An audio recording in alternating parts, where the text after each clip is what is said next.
नमस्कार। आज हम बात करने वाले हैं एक बहुत ही कमाल की कहानी की।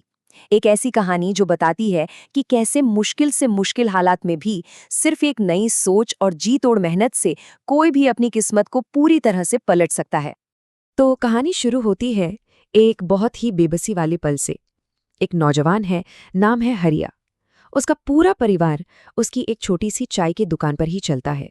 मतलब जो भी रोज की कमाई होती है उसी से घर का चूल्हा जलता है। और एक सुबह उसकी माँ खाना बनाने के लिए पैसे मांगती है और हरिया का जवाब होता है, माँ, पैसे तो नहीं है।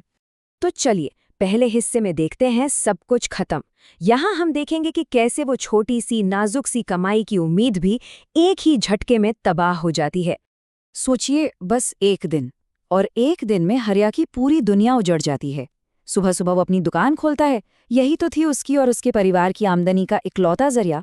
लेकिन दोपहर होते होते गांव का जमींदार अपने आदमियों के साथ आ धमकता है। अब बात ये थी कि हरिया कई महीनों से अपना कर्ज नहीं चुका पाया था और जमींदार वो कोई भी मोहलत देने के मूड में बिल्कुल नहीं था। और बस कुछ ही घंटों में हरिया की आंखों के ठीक सामने उसकी दुकान तहस नहस कर दी जाती है। सारा सामान बाहर फेंक दिया जाता है और शाम को जब वो घर लौटता है तो वो एक हारा हुआ इंसान होता है। न दुकान बची थी, न कोई उम्मीद। अब जब सारे ही रास्ते बंद हो चुके थे, तब उनके पास बस एक ही चीज बची थी, पुरखों की एक बंजर जमीन का टुकड़ा। और यहीं पर हरिया की माँ एक नया रास्ता दिखाती है। एक ऐसा रास्ता जिस पर चलने के लिए सिर्फ मेहनत नहीं बल्कि विश्वास और बहुत बड़े त्याग की भी जरूरत थी। तो अब बात करते हैं अगले हिस्से की। 2 कोशिशें, 2 हार।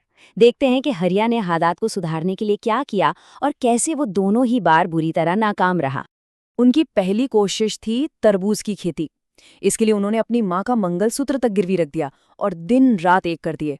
और जानते हैं, मेहनत रंग लाती भी दिखी भी। खेत बड़े बड़े हरे भरे तरबूजों से लद गया। जब वो इन्हें मंडी लेकर गए तो वो हाथों हाथ बिक गए। एक पल को लगा कि बस अब सब ठीक हो जाएगा। लेकिन असलियत कुछ और ही निकली। ये तरबूज बाहर से जितने सुंदर थे, अंदर से उतने ही फीके, सफेद और बेस्वाद थे। और इसका नतीजा बहुत बहुत बुरा हुआ। गुस्से से भरे ग्राहक और दुकानदार चिल्लाते हुए उन्हें घेर लेते हैं और सबके सामने उन्हें धोखेबाज का नाम दिया जाता है। सारे पैसे लौटाने पड़ते हैं। ये सिर्फ पैसों का नुकसान नहीं था, नहीं, ये उनकी इज्जत का, उनकी साख का नुकसान था। बाजार में उनका नाम मिट्टी में मिल गया। इसके बाद आई दूसरी कोशिश, और इस बार दांव और भी बड़ा था। उन्होंने अपनी झोपड़ी तक गिरवी रख दी, पूरा 1 साल खजूर की खेती में लगा दिया। और कमाल की बात ये थी कि इस बार फसल जबरदस्त हुई। खजूर एकदम मीठे, बेहतरीन क्वालिटी के थे। लेकिन जब वो इन्हें लेकर मंडी पहुंचे तो हुआ क्या? किसी ने उनके माल को हाथ तक नहीं लगाया। वो जो धोखेबाज का ठप्पा उन पर लगा था ना, उसकी वजह से दुकानदारों ने माल देखने से ही मना कर दिया। मतलब उनकी पिछली एक गलती ने उनके लिए आगे के सारे दरवाजे ही बंद कर दिए थे। अब आते हैं कहानी के उस मोड़ पर जहां सब कुछ बदल जाता है। एक नई सोच का जन्म। जब वो अपनी जिंदगी के सबसे बुरे दौर से गुजर रहे थे, ठीक तभी उनकी माँ की एक बात से सोच में एक जबरदस्त बदलाव आता है। हुआ ये कि जब हरिया ने अपनी झोपड़ी गिरवी रखने पर सवाल उठाया था, तो उसकी माँ ने एक बहुत ही गहरी बात कही थी। उन्होंने कहा, बेटा, जिंदा रहने के लिए छत से पहले पेड़ जरूरी है। इसका मतलब समझ रहे हैं? मतलब ये कि सिर पर छत से ज्यादा जरूरी है कमाई का जरिया, जिंदगी का स्रोत। अगर पेड़ यानी हमारा काम धंधा सलामत रहेगा तो छत तो दोबारा बन ही जाएगी। तो सवाल अब ये था जो किसी भी बिजनेस के लिए सबसे बड़ा सवाल होता है। अगर बाजार आपका माल खरीदने को तैयार ही नहीं है तो फिर क्या किया जाए? आपके पास एक बेहतरीन प्रोडक्ट तो है पर खरीदार कोई नहीं। और यहीं से एक बिल्कुल नए आइडिया ने जन्म लिया। उपाय ये नहीं था कि उसी पुराने बाजार में जाकर फिर से मिन्नतें की जाएं। नहीं, उपाय था कुछ एकदम नया बनाने का। उन्होंने क्या किया? उन्होंने उन्हीं मीठे खजूरों को लिया जिन्हें कोई नहीं खरीद रहा था, उसमें मिलाया देसी गुड़ और एक बिल्कुल नया प्रोडक्ट बना डाला, खजूर की बर्फी। और सबसे बड़ी बात, इसे बेचने वो मंडी नहीं गए, उन्होंने इसे सीधे गांव वालों को बेचना शुरू किया। और इस तरह उन्होंने अपना खुद का एक नया बाजार बना लिया। और यहाँ से कहानी एक नया मोड़ लेती है। मेहनत बनी सोना। ये वो वक्त था जब उनकी नई सोच और दिन रात की मेहनत आखिरकार सोना बनकर चमकने लगी। और ये जो बर्फी थी ना, ये तो गांव में आते छा गई। मतलब सुपरहिट हो गई। ज्यादातर लोगों को तो ये बस बहुत स्वादिष्ट लगी, पर कई लोगों का कहना था कि इसे खाकर तो शरीर में ताकत आती है। कुछ ने तो यहाँ तक कह दिया कि उनके हाथ पैर का दर्द भी कम हो गया। अब चाहे जो भी हो, देखते ही देखते ये बर्फी पूरे गांव की फेवरेट मिठाई बन गई। लेकिन कहते हैं ना, कामयाबी अक्सर अपने साथ जलन भी लेकर आती है। जब उसी जमींदार ने हरिया के परिवार को यूं तरक्की करते देखा तो उससे रहा नहीं गया और उसने एक बार फिर उन्हें बर्बाद करने का एक घिनौना प्लान बनाया। लेकिन इस बार हरिया डरा नहीं, बल्कि तैयार था। हुआ ये कि मंडी के ही एक दुकानदार को, जिसे अपनी पुरानी गलती का पछतावा था, उसने हरिया को जमींदार के प्लान के बारे में पहले ही बता दिया। बस फिर क्या था, हरिया ने भी एक जबरदस्त तरकीब निकाली।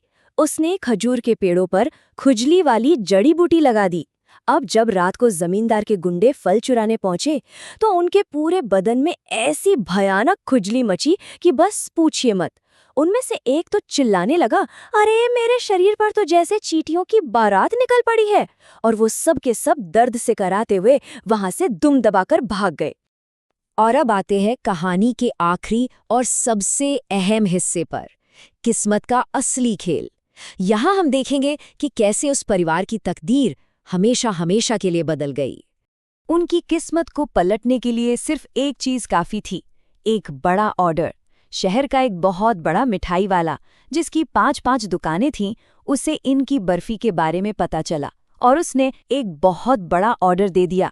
बस ये एक ऑर्डर उनके लिए सब कुछ बदलने वाला था। और इस नए काम से उन्होंने जो कमाया ना, वो सिर्फ पैसा नहीं था, वो थी असली दौलत। असली दौलत का मतलब अपनी खोई हुई इज्जत वापस पाना, अपनी गिरवी रखी झोपड़ी को छुड़वाना और सबसे बढ़कर जुल्म के उस चक्कर को तोड़ना जिसमें वो सालों से फंसे हुए थे। ये जो बदलाव था वो इस टेबल में साफ दिखता है। सोचिए, कहानी की शुरुआत में हरिया का परिवार कर्ज में डूबा, बेघर और बिल्कुल बेबस था, और कहानी के अंत में वही परिवार अमीर है, इज्जतदार है और एक सफल बिजनेस का मालिक है। और वो जमींदार, वो ताकतवर जमींदार जिससे पूरा गांव डरता था, वो आखिर में उन्हीं के सामने माफी मांगने के लिए मजबूर हो जाता है। इसे कहते हैं समय का फेर। तो आखिर में ये कहानी हमें एक बड़े सवाल के साथ छोड़ जाती है, किस्मत बनती कैसे है? क्या वो सिर्फ जीतोड़ मेहनत से बनती है, या फिर अपनी सोच को बदलने से? शायद असली जवाब इन दोनों के बीच में ही कहीं छुपा है।